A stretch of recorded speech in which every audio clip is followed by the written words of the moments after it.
Bonjour à tous, j'espère que vous allez bien. Aujourd'hui, on se retrouve pour parler du film Thor Love and Thunder, mais avant ça, jingle. I'ma get busy with it right now. I'ma get busy with it right now. Alors, pour commencer sans rentrer dans le spoil, dans un premier temps, que nous raconte le film? Pour faire court, Thor est dans un processus de reconstruction de lui-même suite aux événements passés de Infinity War et de Endgame.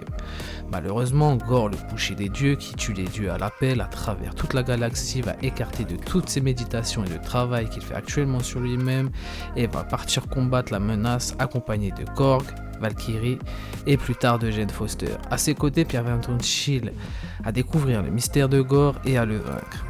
Sans rentrer une nouvelle fois dans la partie spoil, ce scénario est sans doute assez simple mais efficace, tout en étant dans la continuité des événements de Endgame qui fait suite à la psyché d'un Thor détruit qui guérit de son deuil. Aux côtés des gardiens, de plus le choix de Christian Bale pour jouer le rôle de Gorr est un choix judicieux tant l'on sait l'implication qu'il met dans ses rôles. Alors je n'irai pas non plus à dire qu'il a fait une grosse transformation physique pour le rôle, mais il me semble qu'il ait perdu malgré tout un peu de poids pour l'interpréter, ce qui est à souligner bien que ce ne soit pas les transformations aussi impressionnantes qu'il ait pu faire. Plus jeune, étant répété, cela peut être dur pour le corps avec les années qui passent, donc on salue pour cela, et en plus d'un jeu de personnages que j'ai trouvé plutôt bon, on peut ajouter à cela un visuel du film plutôt bon qui joue bien sûr sur les couleurs et qui n'est pas sans rappeler par moments son homologue précédent Thor Ragnarok. Cependant, il a été vendu comme ce précédent film en plus. Mais il n'en est rien, bien qu'il soit pas mauvais pour autant, mais qui malgré le fait que l'on passe un bon moment devant le film, nous laisse cette impression qu'il puisse manquer quelque chose, peut-être une fin plus épique, bien qu'intéressante et prometteuse pour une future suite. Bien maintenant, pour ceux et celles qui n'auraient pas vu le film et qui voudraient ne pas être spoilés, la suite de la vidéo restera full spoil, donc vous êtes prévenus. Et du coup, comme je disais auparavant, Thor, en quête de reconstruction et de méditation au cours de son voyage avec les gardiens, il y parvient petit à petit, il les aide au cours de leur périple avec perte et fracas par moments. Il va finir par les quitter après avoir vu Lady Sif, son ami de longue date, en danger. Il quitte donc les gardiens avec humour aux côtés de Korg et deux chefs géantes offertes par le peuple qu'il a aidé auparavant dans la scène précédente.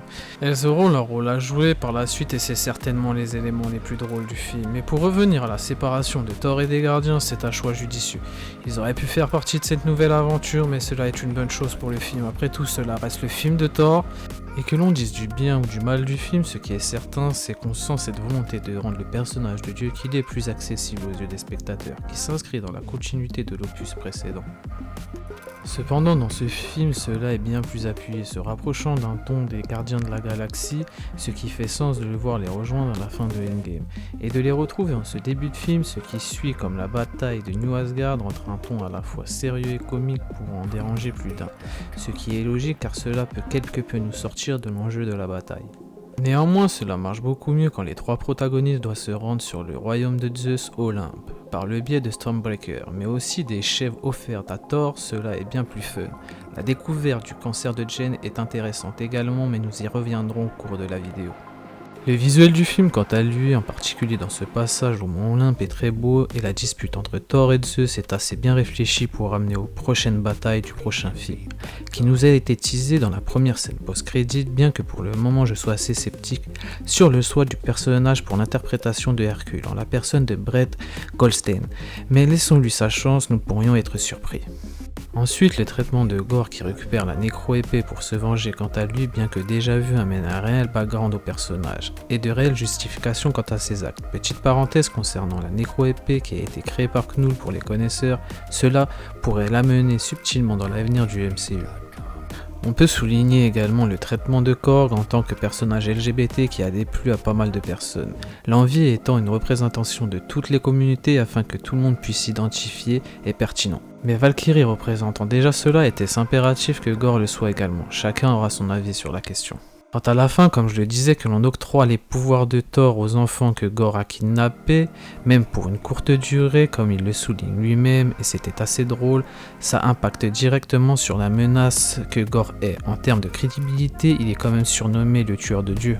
Heureusement, malgré tout, on a l'intervention de notre autre Thor de ce film, le personnage de Jane Foster, qui pour détruire la nécro-épée puisera dans ses forces déjà amoindries de par son cancer, et qui aux portes de l'éternité va s'éteindre dans le même temps que Gore après son vœu initialement prévu pour tuer l'ensemble des dieux et ressuscitera finalement sa fille.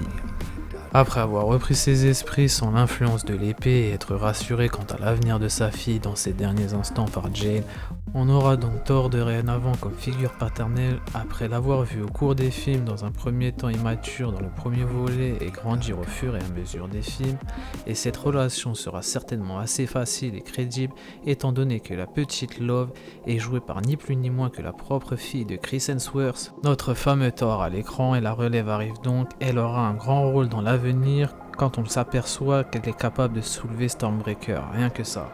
Pour finir sur la seconde scène post-crédit où l'on voit Jane être accueillie au Valhalla par Heimdall, il se pourrait que ce ne soit pas si anodin, tant l'on sait que généralement les scènes post-crédit nous disent d'éventuelles choses pour la suite. Du coup, bien que Jane soit morte, le Valhalla étant un royaume bien que divin, il se pourrait qu'elle réapparaisse dans un futur projet, Avengers Secret Wars par exemple. C'est une théorie qui me semble cohérente, laissant au MCU la possibilité de laisser le personnage mais en ayant l'opportunité de la faire revenir. Bref les amis, si vous êtes encore là et la vidéo vous a plu, commentez héros dans l'espace commentaire, laissez un petit j'aime, partagez, abonnez-vous si ce n'est pas déjà fait et dites-moi si cela vous semble crédible de revoir Jane dans le futur. Sur ce, moi je vous laisse et je vous dis à bientôt.